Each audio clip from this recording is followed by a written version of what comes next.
your commentary actually already answers a question that I'm going to ask now, but which is how the strategies that Human Rights Watch has used and is using right now to advocate for LGBT rights around the world may have changed or adapt. You mentioned that you have to be here for the long haul, but there's also sort of small and strategic improvements or victories.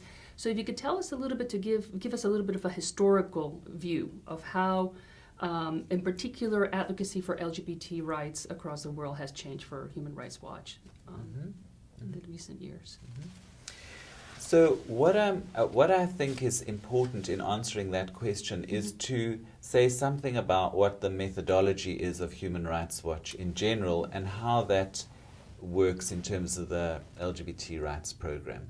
So the first part of the work of Human Rights Watch is to do the in-depth documentation on the ground, interviews with the victims of abuse, interviews with the perpetrators of abuse, gathering whatever information, evidence is available, cross-checking that. Our reputation rests on our reliability and the accuracy of information. So an enormous amount of attention goes to getting it right.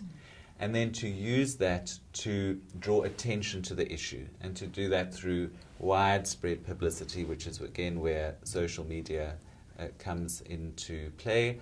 But the point of all this is not to end there, but to bring about change through those strategies. So each report you will see has a very detailed recommendations that are achievable, that can would address the issues that are raised in whatever report that we do. So the LGBT program that has been around now for 11 years within Human Rights Watch fits within that overarching overall approach to research.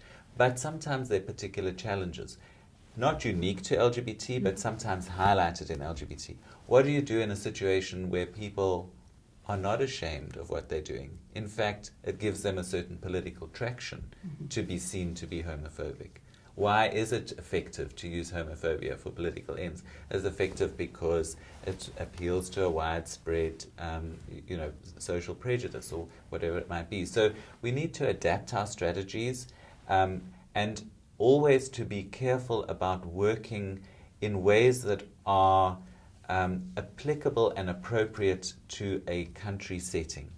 And the people who know best are the activists who are working in that setting and who understand the dynamics of that setting. So in determining where we work, one of the criteria, of course, is to determine the need and the extent of that need.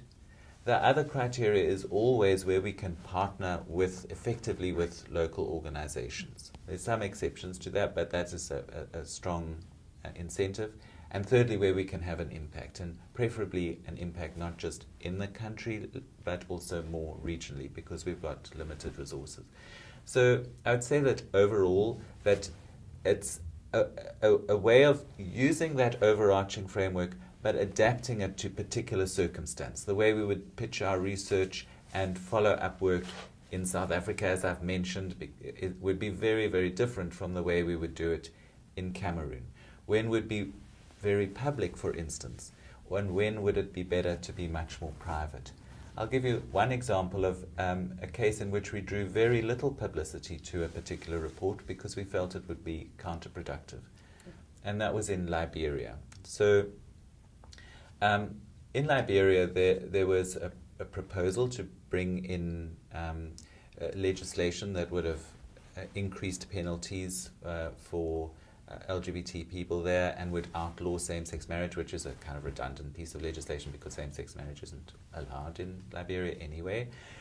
And we did research that was essentially saying that life is tough for LGBT people in Liberia as it is, and these laws would make it worse.